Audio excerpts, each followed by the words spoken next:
So welcome everyone to the latest webinar in our Engineerica Education Keynote Series. We are very pleased to be bringing you this complimentary presentation. We are very happy to see you here today.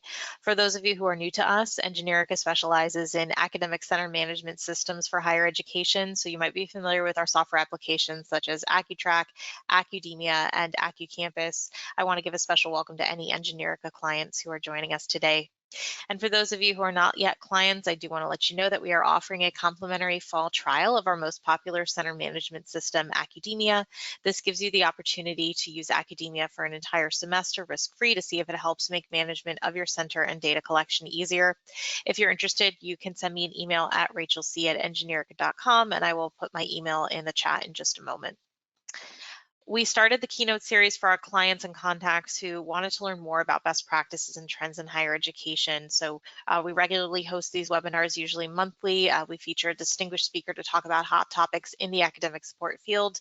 And for our next webinar, we will make an announcement through email and social media when registration opens. So definitely be on the lookout for that. As always, a quick introduction to myself. I'm Rachel Cook. I'm a client success manager with Engineerica. I was previously a learning center manager for 6 years. So like all of you, I'm very passionate about higher education and student success. I also have with me my colleague, Garrett Effers, one of our technical support specialists. He is here as my backup and also to help with any technical issues that may arise during the presentation.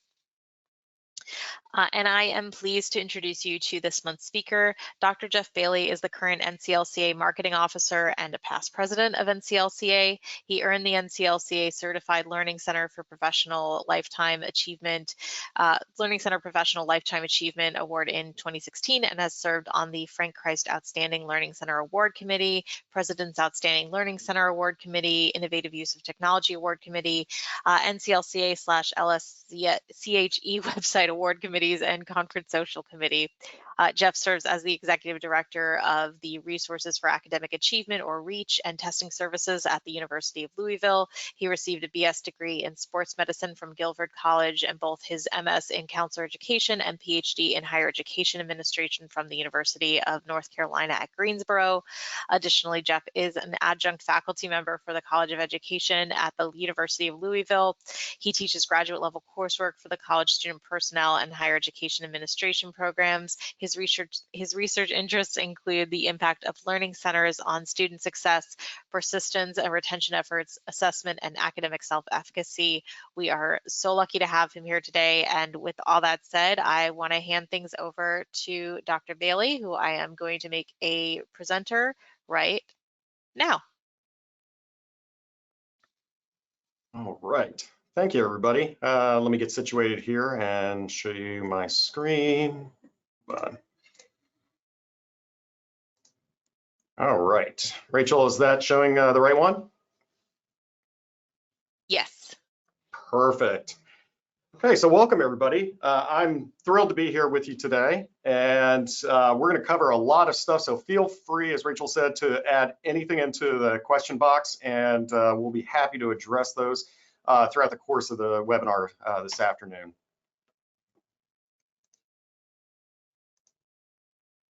So since we've already covered some of my background, I'm going to jump straight into what we're looking at in terms of our agenda today.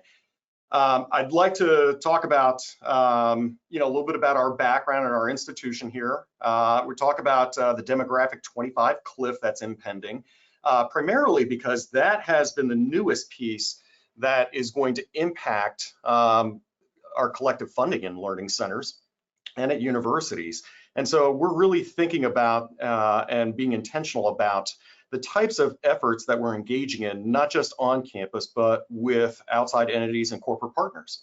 We're going to talk about what it means to garner broad support at your institution for your learning center, different methods for expanding base budgets, and leveraging key opportunities that sometimes present themselves unexpectedly. And I'll give you a couple of examples of how we've been able to take advantage of that.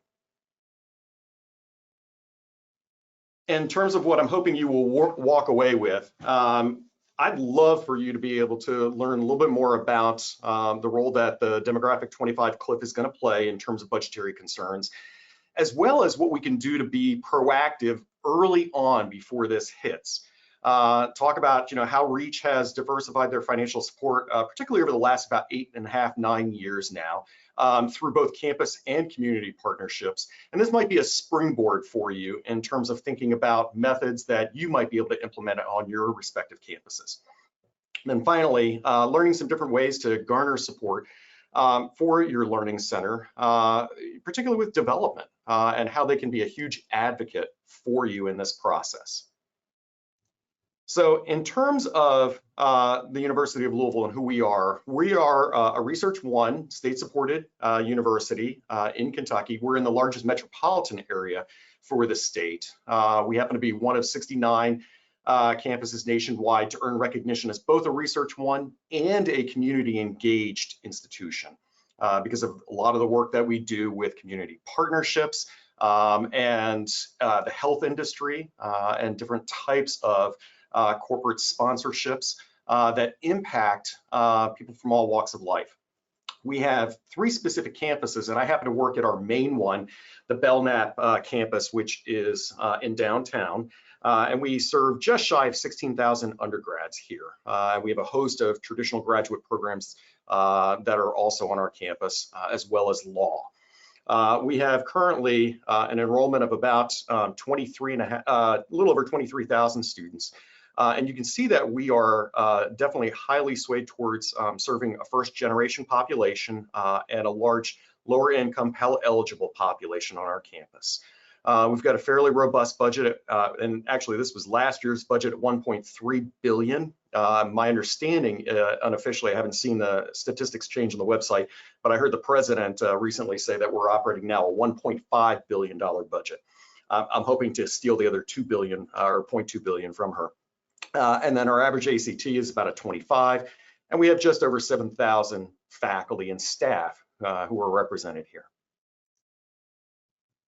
So in terms of our learning center, Reach, we offer a robust array of different services, and it started off a little over 22 years ago. It transitioned out of what was a traditional developmental ed, adults in transition type of learning center into the types of services that you're seeing on the screen. So we do a lot of tutoring, both in person and online, and certainly that ramped up for us during the pandemic in ways that we had been previously unable to convince the culture at our institution to really embrace.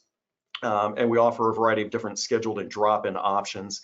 We have a lot of embedded opportunities for tutoring that are associated with peer-assisted learning. Some of you also may know it in terms of SI. And we have a special grant program called SLA, Structured Learning Assistance, that's funded by about a $2.5 million grant that started up this past January. We have a number of different intervention courses that address college readiness factors, particularly in terms of mathematics and reading. Because of the way we're structured, any writing support goes through an independent university writing center that's affiliated with our English department. We offer traditional academic workshops and provide self-help resources to students. One of the partnerships that we have locally, and I'll give you a preview of that, involves our financial success platform. We call that, and everything gets branded, of course, at our institution, just like probably many of yours. Since we're the Cardinals, everything is a card. So our financial success platform is known as Smart Cards. And that is actually provided to us and our community free of charge by one of the local credit unions in the state called Commonwealth Credit Union. So we're really pleased with that particular partnership. We offer graduate and professional school test prep, academic coaching, learning contracts for students who are theoretically more at risk for not being successful based on their high school GPAs. Traditionally, these are often, although not always, conditional admits to the institution. And then finally, rounding this out, summer bridge programs, and we offer 3 of those, and they're in mathematics. So that's the scope of what we're providing. Now, in terms of making the case for increased budgets for learning centers, because most of us have experienced, if not a tightening of budgets, certainly times where we've had cuts. One of the things that we've been thinking about is how to be much more intentional at looking at what's transpiring around us, being able to leverage the impact that we have on key student success metrics that, one, we believe in and we help promote through our strategic plan. both at the department level and the institutional level. We're taking a very concerted look at the changing demographics in our state and who's matriculating onto campus, who our student users are, who our non-users are, and doing this well in advance of the impending demographic 25 cliff. Now, in terms of the demographic 25 cliff, I want to make sure I kind of threw this in here because I'm not sure how many folks are aware of this, are talking about this at your institutions. So I didn't want to make the assumption that you weren't familiar with it. Although we have different researchers out there who are exploring this, Nathan Graw is one of the ones that I'm most familiar with, and he began this research a while back. And it's based a lot of, the data is based on his analysis of birth rates and what's going to be changing in our society. So in 2007, we started seeing this precipitous drop nationwide in terms of, the birth rates taking place in each state. I'll show you a chart in just a minute of what that looks like. And now we're getting to the point where once we hit 2025, we're going to start to see nationwide and for almost every single state in the country a decline in actual available enrollments. And there's some fantastic data out there in terms of what that's going to look like at a state-by-state level so that you can understand how those changing demographics might affect your enrollment.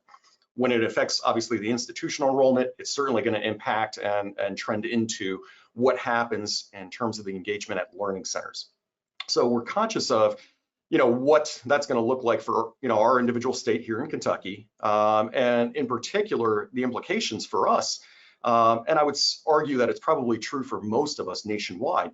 We're going to have to place an increased premium and value on accessibility and how we can be more accessible for the students that we can attract to our institution. Being conscious of what our brand imaging is and making sure that our message is distinctive and clear that sets us apart from obviously our competition. We also have to place an increased premium institutionally on the ability to retain our students and to see them persist towards graduation.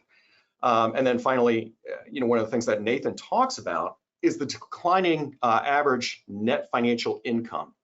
Which is going to place, probably more emphasis on the buying power that more wealthy families have and being able to pay the full freight for attending college. It means that on the flip side of that, you're going to see challenges with students who come from lower or modest income means being able to afford going to college, unless there is significant need-based aid or scholarship dollars available that would help make this a reality for them. And in terms of what this looks like nationwide, I'd mentioned that I was going to show a chart. You're going to see declines almost universally across the board in the US, again, starting in 2025. And those birth rates are going to be, varying around the entire country, but especially on the Eastern Seaboard and in the Midwest. You only have two states in the country, Iowa and Utah, that aren't going to see declines, which is really fascinating to me. And some of this data is changing on a regular basis. I'll show you another chart here that takes a look at the original projections that Nathan did back in 2017, where we were predicting the available traditional age attendance rates dropping by as much as 15% in the nation. Now it's, I would say, more modest. That's not exactly the right word to use, but it's a less steep decline at a 10% rate. But that's still significant dollars and a significant number of students who won't be coming through our educational pipeline. One of the neat things about the information that WICHE has made available online, and you can access this yourselves for your individual states, you can see an example here of how we've analyzed what the high school graduating trends are going to be in Kentucky. And one of the things that our VP for Enrollment Management has done a phenomenal job doing is using this data to help us predict where we're going to have some struggles. And in particular for our state, what it means is the college-going population that identifies as being white or Caucasian is going to decline significantly. we're seeing increases in both the Hispanic, Latino, Black, API, and those students who identify as 2 or more races. Those populations are increasing, but it's not going to be at rates in Kentucky that would help offset the decline in the white college-going population. So that's one of the concerns that we have. The sheer volume and numbers aren't enough to offset that loss. And what that's going to look like in terms of actual graduation numbers. Right now, we're expected to peak in May of 2025 at a little over 52,000 high school graduates, and then that will change. And what you're going to start to see is that that number declines by as much as 4,000 students potentially over the years that are coming afterwards. And those translate into real tuition dollar losses that our different colleges and universities are going to experience, whether you're talking about a 2-year school or a 4-year school. So now, in thinking about what we're looking at with the implications for garnering broad-based support, we had started this process when I first arrived in 2014. My previous institution had been a little reluctant at that point in time to really break out of kind of the traditional funding models that most of us have experienced over the course of our careers. And so one of the things that we began doing is talking about what our current limitations were, who our allies were, and understanding the scope and role that we played at the institution in terms of being able to be innovative and creative with our budgeting. And that is ramping up even further now that we're rapidly approaching this demographic 25 cliff. So in terms of identifying current limitations, a couple of things that come to mind that I think are worthwhile for us to engage in conversations with across the institution. It shouldn't just be done in isolation in a learning center. Is, what are we not able to achieve right now? What goals can we not achieve with the existing budget the way it is? Are there things that we're trying to achieve both at a learning center level in terms of our own strategic plans, as well as at an institutional level that are going to be critical to our success? What impact are we looking to achieve? And how will it specifically benefit students if we had unrestricted access to funding, or at least infusions of funding that would help us accomplish our goals, offer new services, expand what we're doing, or scale up on certain programs that are showing positive success?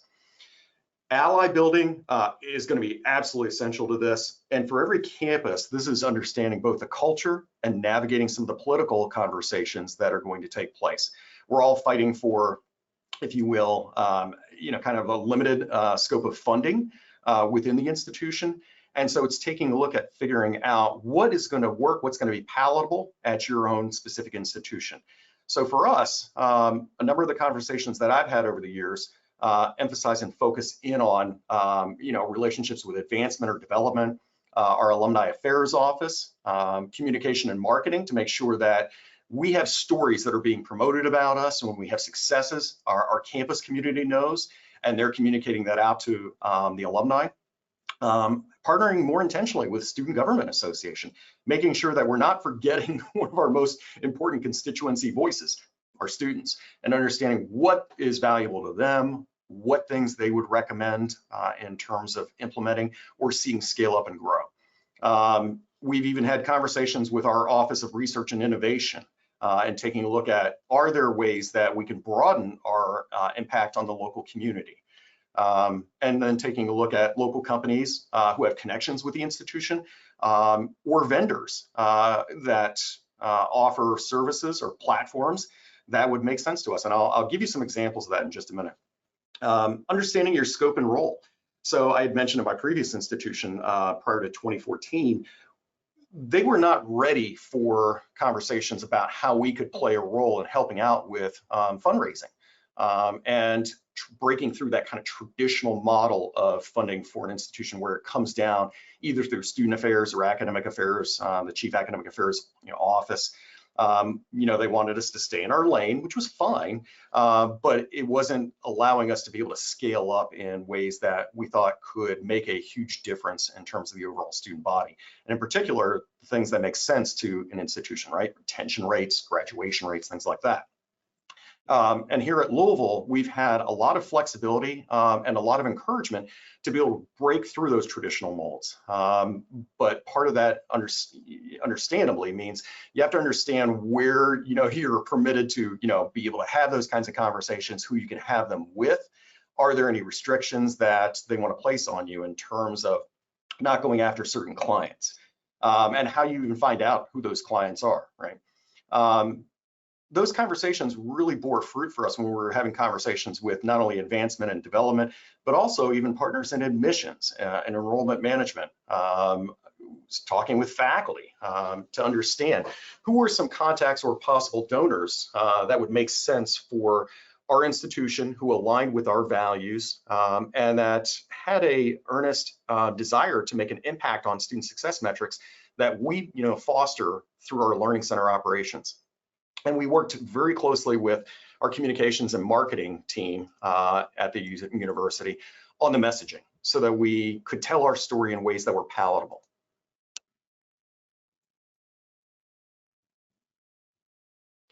And in doing so, we have emphasized three specific things: leveraging our data and being very specific about the kinds of things that we want to be able to showcase and how that message is going to change depending on who your audience is. What's going to resonate with students may not be the same as it would be for an external funder. What's going to resonate with parents may be different than alumni. And so we're conscious of our imaging as well as the messaging that we send to each group, and we modify it slightly depending on what those things are that really resonate with them. So we're really careful about that. We're also very intentional about being transparent with our data, the good, bad, and the ugly, and what we're trying to do to make improvements to enhance the student experience. We're showcasing contributions, regularly on campus through our website, making sure that we emphasize the benefits that students glean from enhanced course knowledge, receiving and improving their GPAs, self-confidence, the impacts on retention and graduation rates, and I'll kind of give you a preview of this, even our ability to close opportunity and performance gaps that have historically existed for populations that were historically marginalized. And that's become a really powerful message about the value that our services offer. We're also personalizing that story. For a lot of people, the data makes their eyes go cross. I'm not one of those people. I love the data. I want to get right into it, but that's not going to resonate with everybody. And so I think it's important to balance it out with students' own personal stories. How did these services make a difference in the lives of the students, in their academic success stories, their ability to get to graduation and to accomplish their goals so that they can find meaningful employment? And those stories help bring that data to life. And that's where the rubber really meets the road. The last thing I would add about this in terms of garnering that broad-based support, because I had huge aspirations in 2014 when I first arrived here.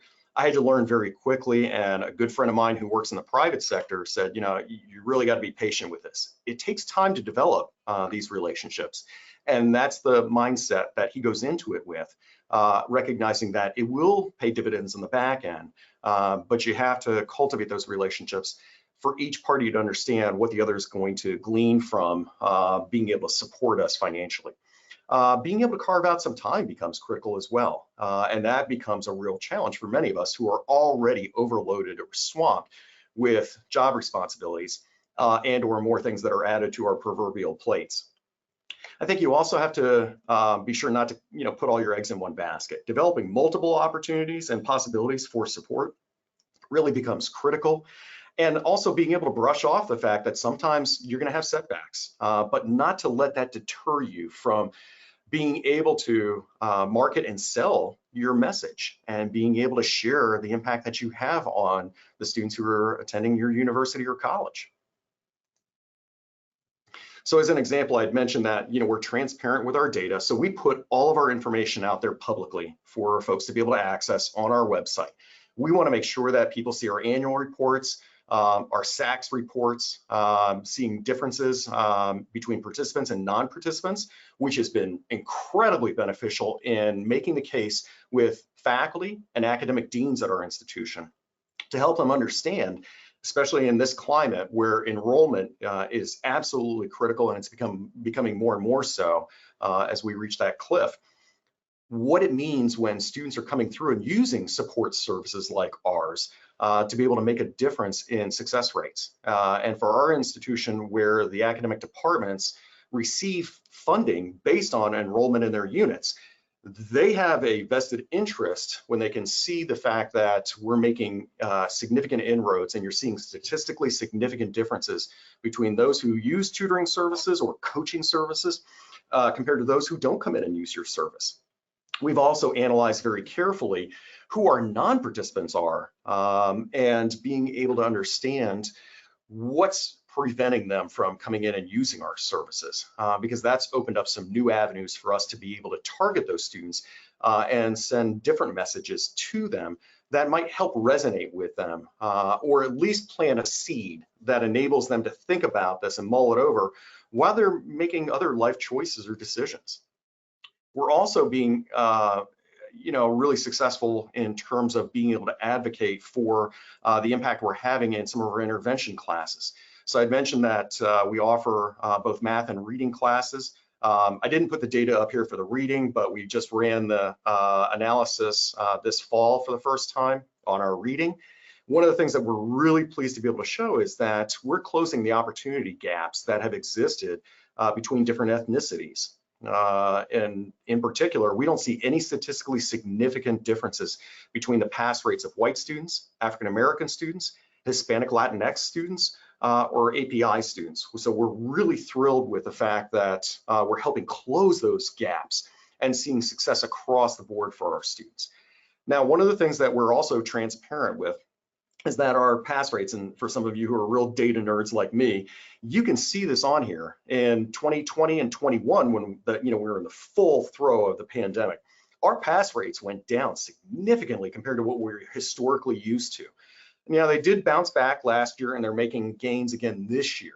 But it's been a slow ride. But we are, again, upfront about our data and recognizing contextually what's taken place here and making improvements and changes to the way we structure our classes to ensure that we're addressing what our different learning losses look like, to address what's happening with student behaviors and their mindsets about being engaged. We're really excited by the fact that our students this year seem to be displaying, as a general rule of thumb, more interest in engaging with us. They're more robustly engaged in our both our in-person and online classes. And so we're excited to see where this goes from here. As a result of some of the work that we've done with data analytics to tell our story, institutional research at U of L was really excited about being able to showcase this on their webpage. So in addition to a lot of the other metrics that they will post publicly for both our institution and outside sources, we were also able to put our participant, non-participant comparisons up there. And whereas in the past we had used Power BI to showcase some of this, they've put it out using SAS, and we're able to show differences among gender, our freshman cohorts that come in, Pell recipients, and by race ethnicity. So you could take and drill down into a particular class or a series of classes. So if you wanted to focus in on just biology classes or just math classes, you could do that in a robust fashion and be able to see how our students are performing when they come in and use our services. That is, again, that one piece, that data piece that helps us tell our story, and then we merge that with some of that qualitative data and the students' own words to be able to share kind of a complete picture of what they're experiencing. When we're able to do that, it leads to a more intentional opportunity for us to be able to expand our base budgets, because we can work with both campus partners as well as outside sources to be able to figure out what's going to work well for our institution. Now, we've engaged in all of these different types of activities with the exception of naming rights. So we have pooled with our dollars with other campus partners, and I'll give you some examples of those in just a few minutes. We've taken a look at payroll deduction. Right now, I'm the only employee at Reach that does it, and that's okay. I don't ever force anybody to do it. This is my ability and my way of giving back to our department and to our students for general education programming. We've used some internal grants at the institution. We've explored student fees, and just as we were on the cusp of the pandemic, we had student government approve an academic service fee that was going to go directly towards augmenting our tutoring budget so that we could expand the scope and the number of courses that we were serving. And at that time, my VP said, hey, Jeff, I think that I've got the funding to be able to do this. Let's go ahead and not implement the student fee. Follow up with SGA, let them know that. And then like literally a week later, that's when everything shut down at our institution and then nationwide, and that money went away. So, timing opportunities are, can definitely present setbacks, but it happens. We had other ways of being able to supplement our budget. We have some different options for revenue generation. We've looked at and received external grants. We participate in crowdfunding opportunities once a year when the institution does their annual day of giving. We have gifts that students, that outside sources and funders can make to us. You can take a look at, if you didn't have student fees in place, fees for your own expertise and the kinds of services that you offer. And I'll give you an example of that in just a few minutes as well. We have some corporate sponsorships that we've gone after. And then not to forget that there are opportunities here for you to be able to use and leverage different products and services or platforms that aren't giving you actual dollars, but it saves you money in the long run and opens up new possibilities for you to be able to provide services to students. So in terms of diversifying your funding sources, I think there are two critical things, and it's not to beat a dead horse, but timing is going to be essential, right? We have to be able to recognize where there are opportunities, be able to, tap into some of our connections as well as those from colleagues across campus. Be willing to advocate and share our successes. It's definitely not the time to be humble. We need to kind of change our thinking about this and be able to showcase where we're making an impact, a profound impact on our students' lives. Leverage our campus connections to the fullest extent we can, and understanding how we can leverage our own political capital on campus. And some of that really just takes time. And I'm probably not telling you anything you don't already know. These conversations have evolved and morphed over time on my own campus. I've been here for 8.5 years. The time that we've spent in committees that sometimes I don't always want to serve on, but play an important role, and they see that I'm contributing to the greater good of the university, have paid dividends. It gives me opportunities to be able to leverage our data or showcase things that we're doing, to ask questions about where there are perceived gaps or differences, where we might be able to fill in and provide those connections that are going to be meaningful for, an academic department and or what they consider their students who are matriculating and enrolled in their units. And telling our stories, again, sharing that data, the real life experiences that our students have, using their own words, making sure that we showcase and interpret or analyze what those results and successes are for our potential donors, not allowing them to just interpret the data for us. We want to make sure we're in control of that story and that we're providing context for what's going on. And letting them know in no uncertain terms, how are these new monies that they might potentially provide us going to make a difference? If you can't spell that out, step back for a little bit and figure out in your own mind or working with your team on ways that you can define that more clearly, because that's going to make a huge difference in terms of whether a donor sees this as a viable mechanism for their funding. Now, in terms of examples of timing, we've, again, leveraged some internal one-time grants. One in particular, and I'll show you a slide in just a little bit, allowed us to completely remodel one of our satellite locations. We've also leveraged corporate donations through a partner on campus. So Canon has a contract with the university for both printing and mail. And so they're helping support one of our summer bridge programs, and I'll share more about that in just a few minutes. We've got an external grant that we recently received, and the timing for those varies depending on whether you're talking about a local grant funder, or if it's a national-based one like Lilly Foundation, Ford Foundation, Gates Foundation, things like that. So being aware of where those opportunities exist oftentimes comes from those conversations with your advancement office or officer to be able to understand where are there some possibilities and opportunities for you. And then, most recently, we leveraged the CARES Act, and that timing obviously has now, passed, it's elapsed, but we were able to use that to help supplement some of our challenges with funding and to be able to expand our summer bridge program in particular ways. And this is one way that we have helped tell our story, and we've used this video not just for Annual Day of Giving, but at other points to help external parties understand the impact that we're having. I love coming to work at REACH every morning because of the students. So to be able to play this small role in a student becoming more confident and successful when they hit that graduation stage and beyond, to me, that is the best reward I could ever ask for. I love students and I love math, and so this is the perfect job because I get to work with students and actually see the difference that we're making, whether it be in the math center, like helping tutor them in their math courses, or whether it be in the classroom and seeing kind of those aha moments when it's finally clicking. I'm Alex, and I come to REACH because my engineering homework is really hard, and without REACH, it would take me twice as much time to do it in my dorm. But at REACH, you're fully focused on your homework and you actually learn the material that is being taught in the class, and you really do great on the test when you're learning at REACH as compared to learning on your own. I tutor 100 and 200 level biology and chemistry classes as well as some introductory French courses. And as a tutor, I focus generally on helping the students gain clarity in the content, but I also help the students learn critical thinking skills and study skills that they can use in other higher level classes that we don't necessarily offer tutoring for. I also like to focus on helping students gain confidence in their studying and help them realize that they have the power to do well and be successful in their courses.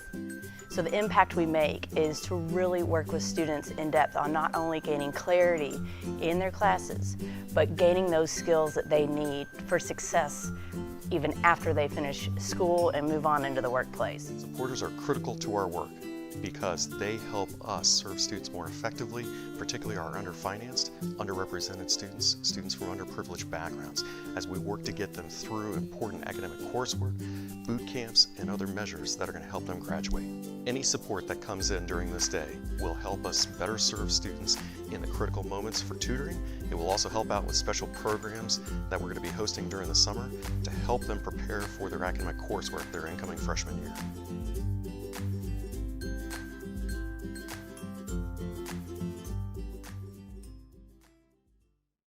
Okay. So again, we've talked a little bit about this so far, in terms of making sure that we're not just thinking about the timing of things, but diversifying where these monies might potentially come from, and things that we've tried to showcase to different funders and to leverage different opportunities. Our ability to close the opportunity performance gap, reducing time that it takes for a student to earn their degree, and I'll share a little bit more about that in a second. The impacts that we've had on GPAs, retention rates, graduation rates, and other key student success metrics or KPIs that our institution sets forward. Being able to share, these students' personal narratives and their stories. The impact that we even have on the local community and where we make a difference there.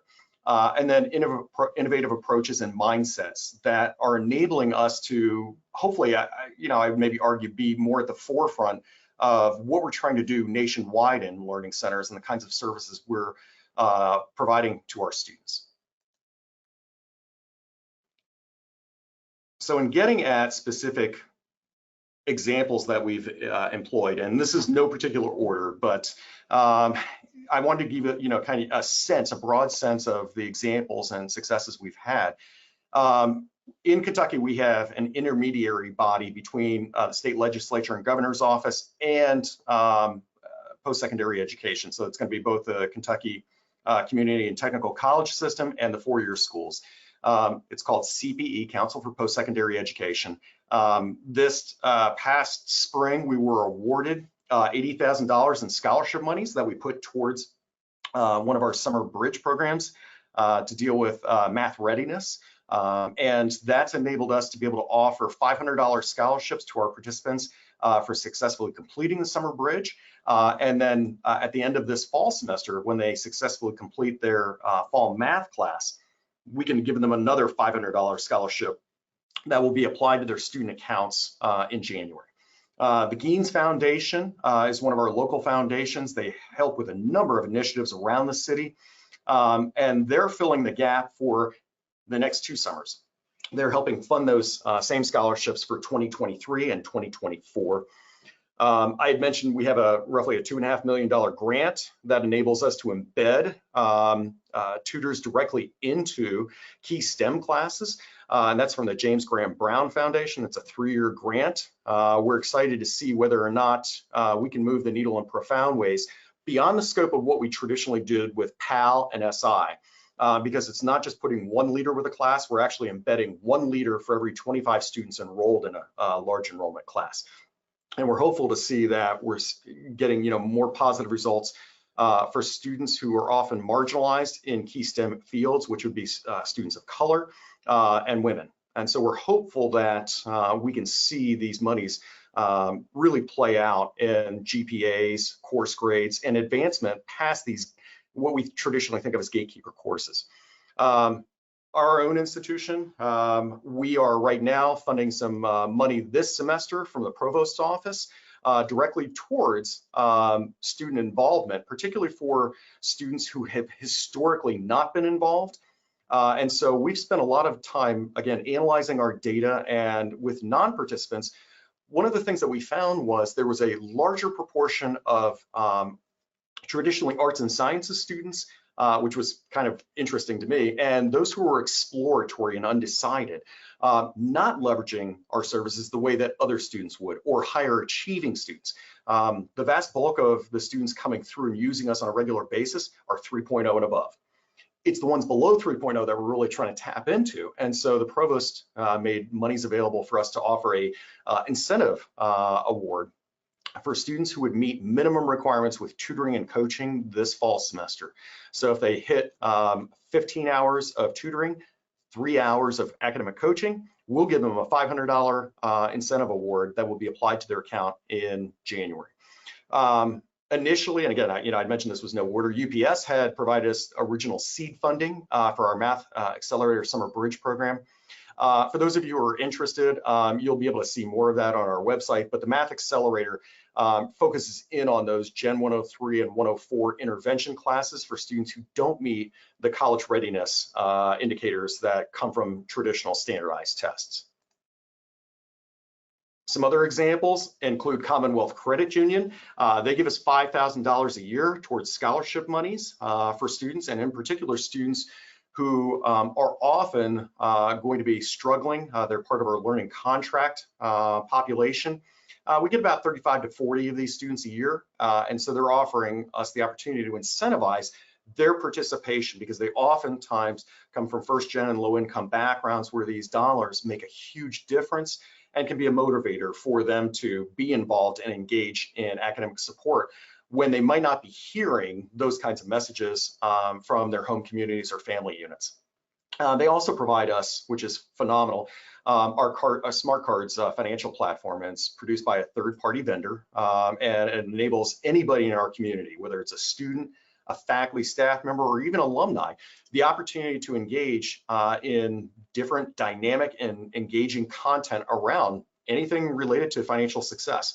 So for a student who's transitioning into the university, that might look like, how to balance my checkbook or make sure that I'm not broke by October by spending all of my money on pizza. It could be, as they progress through, hey, I'm looking at ways in which I need to think about being able to interview and negotiate salary and benefits and the job offers that I receive. Or for faculty and staff, how to establish those retirement accounts, or how to deal with an aging family member or somebody who's sick, and being able to set money aside for that. So there's lots of great content on that site. Canon gives us money for our summer bridge as well. It's $25,000 a summer. It ran for this summer. It'll run for summer 23 and summer 24. And that's primarily for operations. That's not the scholarship dollars that I've mentioned previously. Princeton Review gives us free workshops that are facilitated by their experts for both graduate and professional school. And they offer free full-length online tests. So that's been phenomenal for our community. We work actively with Tutor Matching Service to be able to facilitate private tutoring, in particular for a small cadre of local high school students who may be struggling in their content areas. But we're also a beta tester for both GoBoard and their VR EDU Oculus lenses. And these are important opportunities for us to be able to test the waters and be innovative and figure out, where is this technology going? What will it potentially lead to in the future? And especially as conversations evolve around the online engagement, what this might look like and the role that Reach or other learning centers might play. We leverage that CARE funding that was available to offset revenue losses, as well as take a look at how it could help support the operations for our Math Accelerator program in the summer. And we have leveraged, again, those internal grant opportunities. It enabled us to be able to remodel one of our satellite locations in the library. So we were able to add new equipment, new furniture, new electrical, LED lighting, carpeting, fire suppression, the whole 9 yards. We expanded some of our tutoring in key areas as well, particularly in STEM fields.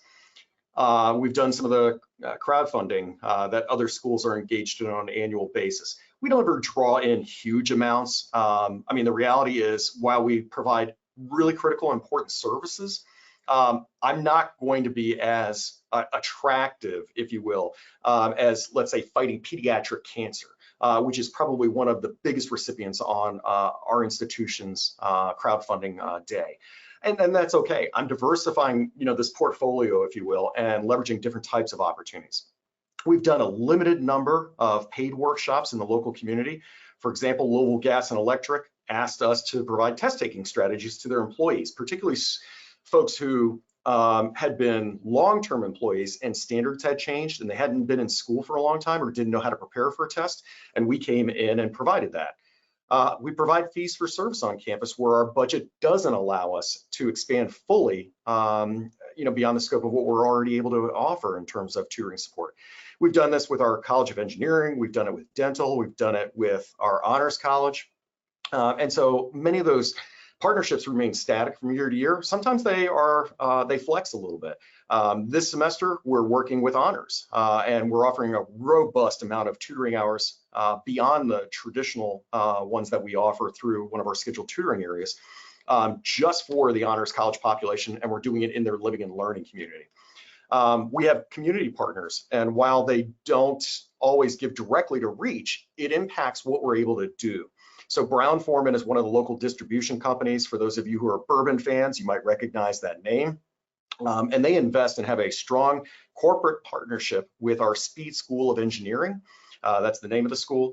And so for the engineering department, they help fund that 2-week residential summer bridge program that we're actively involved in with mathematics and prepping students for that transition into Engineering Analysis 1, or your calc class. And then wrapping this up, there we go, let's move a little slow.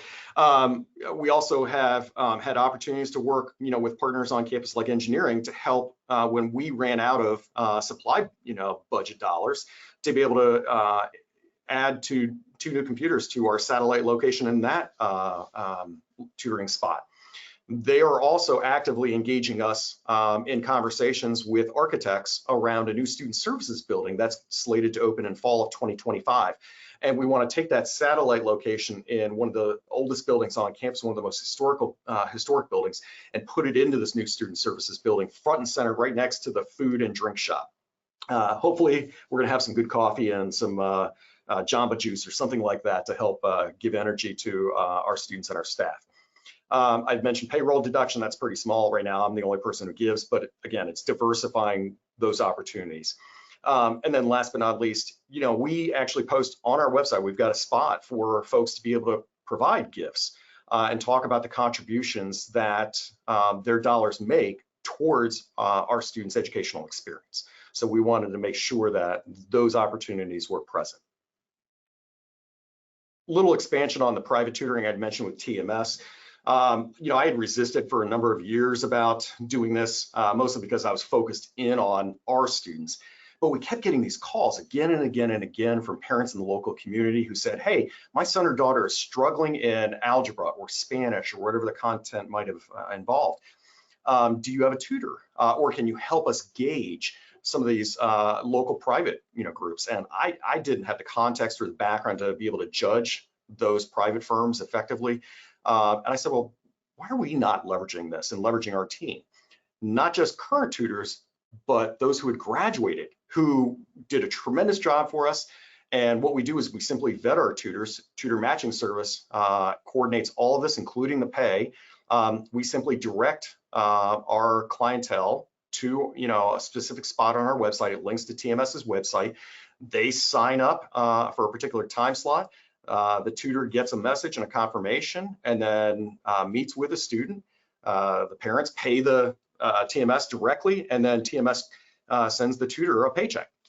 So it's nice because it takes us out of that process and having to manage or worry about it. And we get a small fee for every tutoring session that goes in. And we've got different types of accounts. We've got gift accounts, we've got revenue accounts. In this case, we use a revenue account for the monies that come in from tutor matching service. And it helps us create a small nest egg to be able to think about ways in which we can augment and use these dollars in future projects. The Engineering Summer Bridge, we've had funding from donors, from corporate sponsors, that allows us to be able to cover the expenses for all of our participants, and it involves charges that they would otherwise have to pay out of pocket for the software, for our tutoring services, for our instructors' time, because it goes above and beyond what we're already doing in terms of teaching summer classes, offering services, things of that nature. And then again, taking a look at those extra charges, that we've done with our living learning communities. Ideally, I'd love to be able to cover all of that for free, but the reality is most of us have limited budgets, including U of L, and so this has been a good way to engage our community in thinking about, if we want to expand this, let's take a critical eye and an examination of what are the courses your students struggle with the most. Where does it make sense to invest these dollars? Because I don't want to waste their money and just fill my pockets. It doesn't do us any good, especially if we can't spend those dollars down on legitimate tutoring services or expanded academic coaching, things like that. One thing that I didn't include on this slide with extra expanded services, our engineering school believes so highly in the academic coaching that we've launched in the last few years that they're paying the salary of one of our coaches, which is phenomenal. So it's an undergraduate student serving as a peer academic coach. He works about 5 hours a week, and the priority is to work with other engineering students because it provides some street cred, familiarity with the student experience that engineering students are going through. And any unfilled spots go to the rest of the local community. And our engineering school believes in being able to kind of pay it forward, because many students who start off in engineering school will continue, they'll thrive. Some students don't, and they switch to business or arts and sciences. And so they feel like this is an important investment in retaining students at the university. This is a sample picture of the renovated location in our library, where primarily we conduct tutoring for the College of Business. So accounting, economics, finance, marketing, all that computer information systems comes out of this location. And we streamlined not just the look and feel of those operations, but did the branding that would help showcase that space and ensure that students saw the same kind of environment, had access to the same kind of technologies that they do in our new learning center that opened up 4 years ago. And then finally, in terms of a future focus, again, it's looking at key areas that we want to continue to grow in. So Math Accelerator, we've been able to have that funding up through 2024. I'm already beginning to look at what will 2025 look at, and who will be the next group that steps forward to help support us. Taking a look at leveraging opportunities like updating our furniture in our satellite location for engineering. It just happened, excuse me, time-wise, that Humana, one of the local companies here in town, was shutting down a number of their operations downtown. They have a lot of remote work employees, and so they had a lot of furniture and office space that was being underutilized, and they're giving that to the university. That just happened to fall into the university's lap because one of my staff members is good friends with a person who deals with facilities there. Excuse me. And we were able to make a connection with our foundation and coordinate all of the donations to the University of Louisville. And so we're about to be recipients of relatively new furniture from Steelcase that will go into that space. The last piece that I've not had success with, but I'm looking to do, is naming rights, particularly for the other aspect. It's not our learning center, but they report to me, and that's our testing services unit. And being able to make sure that we upgrade those facilities as well, particularly since we have such a strong collaboration with them for our unit, and not just because they're a direct report for me. So in summary, what I would say is, thinking about what it means to broaden the scope of your initial funding that you receive from your institution, you want to start off with identifying current limitations that your budget can't fulfill, figuring out who your key allies are, who can not just provide you with critical feedback, but also help be a voice for you to share that story. Understanding your scope and role of what you're permitted or not permitted to do in terms of advancement and fundraising. And if you have restrictions there, being able to ensure that your voice is at the table and heard so that people can advocate for you. Being able to showcase and leverage your data in critical ways that tell your story, and especially humanizing it by bringing in that student voice. Being patient yet determined with this process. It does take time. Sometimes there are setbacks. It took me 5 years to get funding from Canon. We had a lot of promises for that. And then as leadership within Canon changed on our campus, sometimes those conversations didn't make it from the outgoing person to the new person coming through. And so we just had to be patient with this.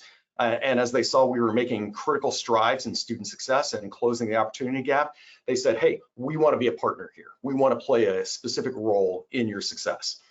And then lastly, make sure that you update your funders. Give them that back end story of how their contributions have made a difference in the lives and experiences of your students. That becomes absolutely essential, and it closes the loop in a positive way. So, questions from anybody?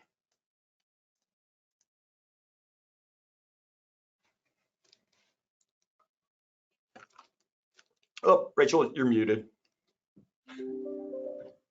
Oh, I forgot to press the little button on my thing. I was unmuted on here, but not on my microphone. All right, so we have had a couple questions come in, and I do want to invite anybody who has questions to put those in the questions box, and we will answer them.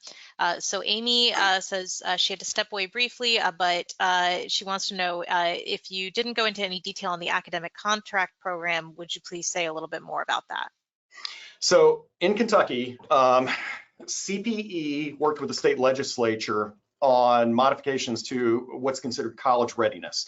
College readiness for us, probably similar to other states, dictates if you get a certain score on your ACT, SAT, AccuPlacer, things like that. If you don't meet college readiness indicators, you're required by, in this case, Kentucky state law, it's 13 KAR 2.02, if you really want to know the legislation. God help you if you do. It requires you to take our intervention classes.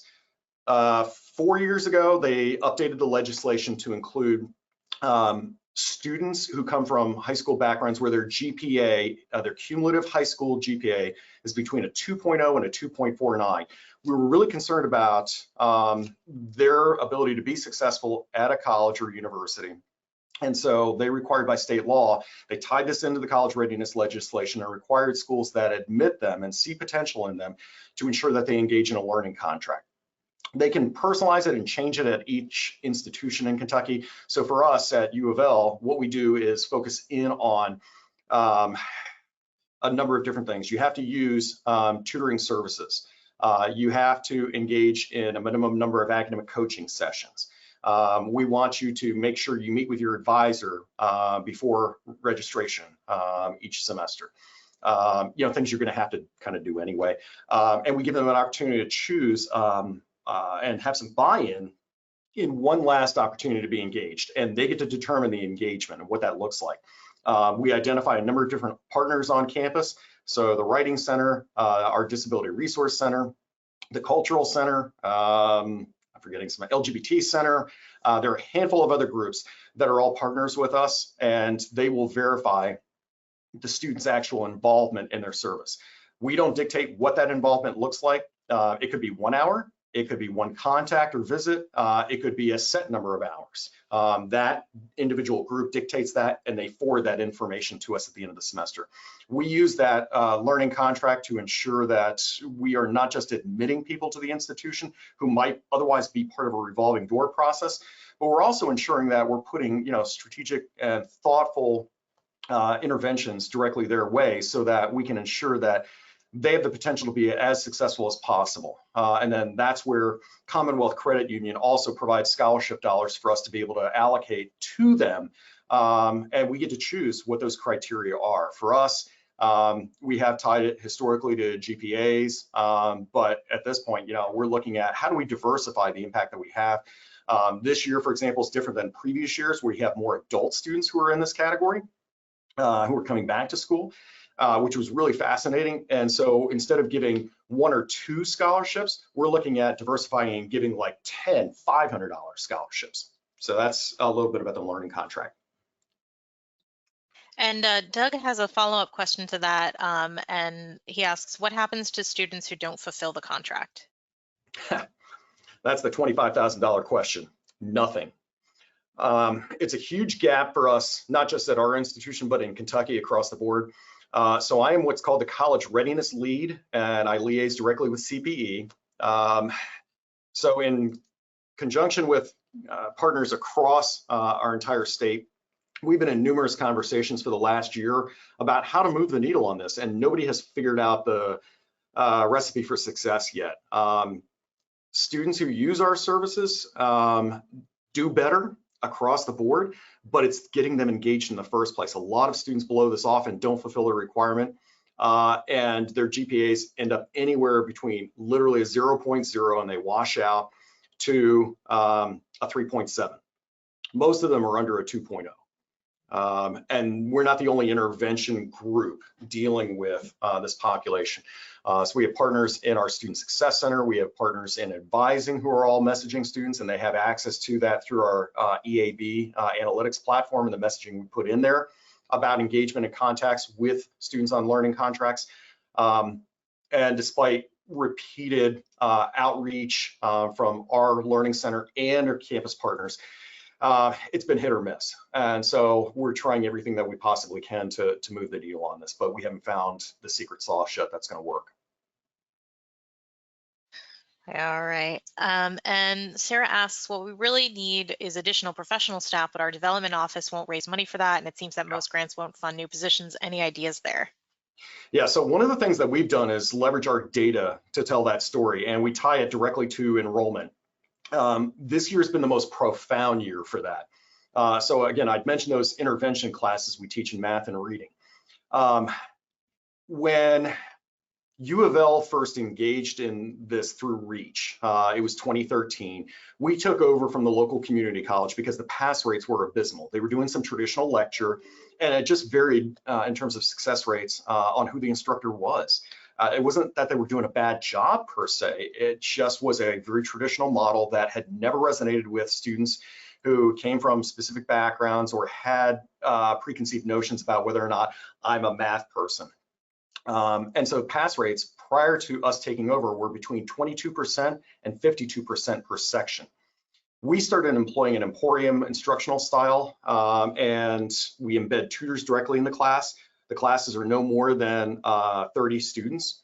And so we have a lot of touch points with these students, and they can work at a self-paced level. We can do microbursts of instruction. And the thought was prior to my arrival that, oh my gosh, you're going to do it so well that you put yourselves out of business. That was the old way of thinking.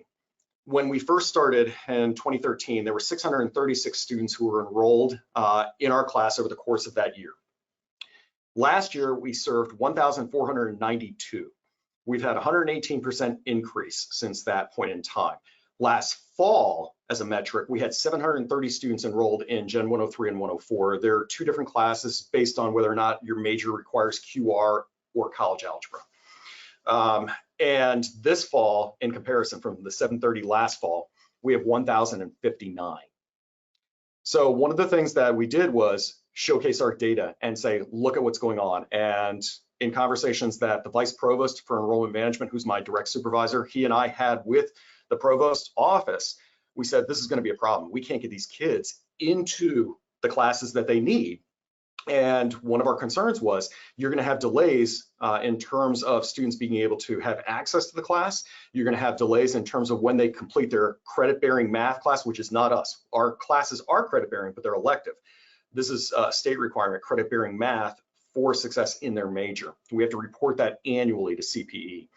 And so we leveraged those opportunities and conversations with the provost's office, and we got 3 brand new positions, which was phenomenal. And so it was being able to tell that story and say, these are the implications for this. And as we admit students and ask them to pay tuition dollars, we need to be able to provide these services. This is critical.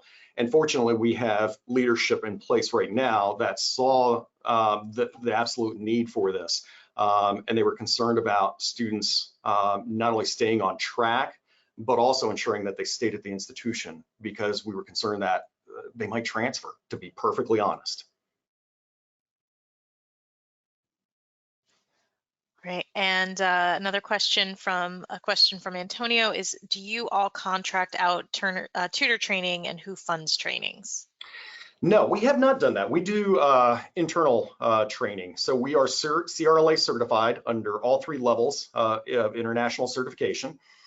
We've had that in place, I don't know, since maybe 2007. It was preceding me. And we had level 3 come into place, I think about 10 years ago, maybe 12 years ago, something like that.